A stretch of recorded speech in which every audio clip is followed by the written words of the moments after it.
puissance daal. waaw te loolu nag moo ñu sonal démb. moo ñu sonal. Yoro yaa ngi ci ligne bi yow d'abord sa appréciation générale noo jàngatee défaite bi. alors man xam nga seetaan naa premier match démb bi RDC Angleterre.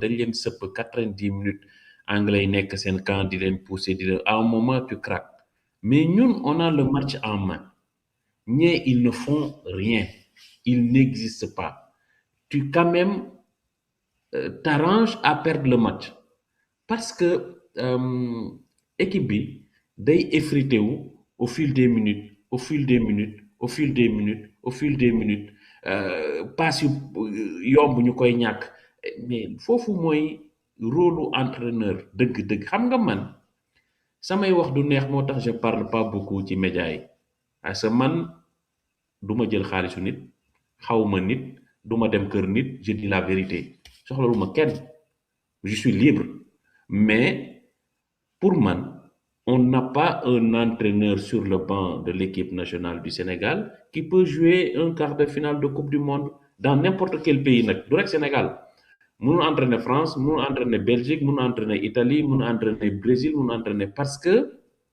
c'était lisible entraîneur Belgique bi démb changement yu mu def yëpp c'est par rapport à un joueur bu Sénégal muy Sadio Mané joué nañu 10 minutes boo xoolee Doku il était sur notre côté gauche prise à deux buñ ko def Crépin ak Habib Diarra ak Elimane bu ñëw di tëj mu ne ko demal côté droit il a été plus dangereux côté droit parce qu'il y avait que Jacobs Sadio Mané bu defee benn aller ñaari aller ñetti aller jàmbaar day metti ci moom à son âge un jour de côté Sadio Mané n'a jamais été un Kevin De Bruyne c'est la vérité Sadio Mané est un joueur de percussion c'est notre meilleur joueur bu ñu créé footballu Sénégal ba léegi musuñu am joueur bu mel ni Sadio Mané waxuma la grande ville yi rek de mais village yi sax dañ fa war a def statut yu Sadio Mané mais boo demee première ligue booy wax icône Sadio Mané est une icône mais Kevin De Bruyne ñaata meilleur joueur première ligue la jël ñaata championnat la jël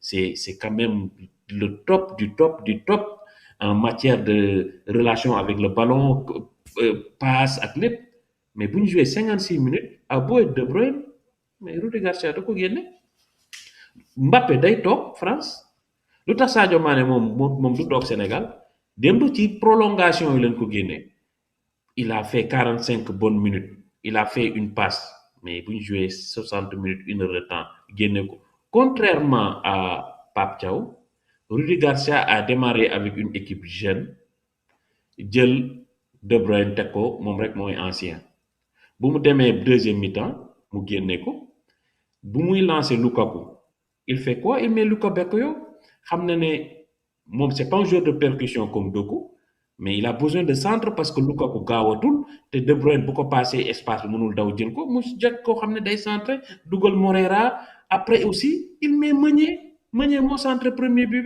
parce que xam na ne Meunier c'est un joueur de transition te côté boobu noonu Jacobs il sera seul parce que Sadio Mané mënul wàcc di défendre à 75 à la 80e minute dañ wax dëgg kay lecture de jeu bu mu am lu ko may mooy daa yàgg toog ci banc ku la entraîné yow Pape Thiaw Saint-Étienne après def Dijon Le Mans Lille def Marseille Lyon AS Rome etc il a entraîné partout léegi il a 58 ans xaw ma bientôt 60 ans retraite bi jot na nga dem nga jëli sélection nga xam ne benn yoon ngay entraîné. Donc Yoro, clairement pour yow c'est l'inexpérience de Pape Thiaw quoi qui nous a fait perdre ce match. Il est inexpérimenté pour haut niveau. Encore une fois, en Afrique, avec le groupe qu'on a, koo teg mu gagné. Boo tegee Yoro Mangara, Adama Sarr, Chérif di nga gagné. Mais haut niveau, da ngay dajeeg joueurs yoo xamante ne déjà duñu ay joueurs yu bon, même bu ñu nekkul sur la forme de leur vie. Nga dajeeg aussi entraîneur yu xarañ yu yàgg entraîné yàgg toog ci banc yàgg leer ci match parce que moom lu mu wax démb bu match bi tasee wax dëgg yàlla daf ñu saaga. dafa ñu ne suñu équipe yi plus match bi di yàgg ngay gis ne structure équipe bi day yàqu parce que bu yàqoo it la structure tactique en fin de ba oui bu yàqoo parce que amul entraîneur buy gis ne mi ngi yàqu pour mu corriger pour man démb changement bu mu waroon a njëkk a def quand tu mènes 2-0 mais génneel Sadio Mané mais un autre milieu de terrain nga am 4 milieux de terrain et lance peut-être après un joueur plus rapide ci kanam nga am ñaari flèche Ismaïla Sarr ak moom tu joues en 4-4-2 tu bloques les espaces boo yoree bal bi tu es en supériorité numérique au milieu mën nga ko passante boo sonnee mën nga jàllax nga tëb nga jouer tes flèches devant mais tu peux pas continuer à garder un 4-3-3 ngay génne ay Pape Gueye di génne parce que benn instant da ngay génne ñoo xamante ne ñoom ñoo gën a yomb génne Pape Gueye génne Habib Diarra ñoo gën a yomb rocc ci équipe bi que rocc Sadio Mané parce que c'est un cadre boo ko joué 50 minutes nga génne ko mën na la xool wala et cetera tu peux le perdre mais sentiment yooyu moo amul ci football pour man. Yoro, bien sûr, tu restais avec nous. Coach Moustapha Sall, coach UEFA, on rappelle, coach, sa appréciation générale ci match bi lan moo tax ñu ñàkk match bi te match boo xamante ne ñëpp dañu jàpp ni franchement waruñu ko woon ñàkk lan moo tax ñu ñàkk ko. Bon, d'abord, maa ngi lay nuyu. Man, j'ai un sentiment de gâchis. Parce que c'est pas une grande équipe de la Belgique qui nous a battus. Hier, j'ai pas vu une équipe de la Belgique qui méritait de passer. Hier, j'ai eu du mal à comprendre déjà les changements qui t'embient. Quand tu as une équipe comme ça, qui est bien en place, sur la durée, Pape change déjà Pape Gueye pour moi un peu trop tôt. Parce qu'on maîtrisait le match. Est-ce qu'il devait sortir déjà? Parce que moom ci bopp kontaanul te bi mu paree wax na ni vraiment dina ñëwaat. Je veux dire qu'il était bien lui-même physiquement. Je veux dire que même boo ko waree def.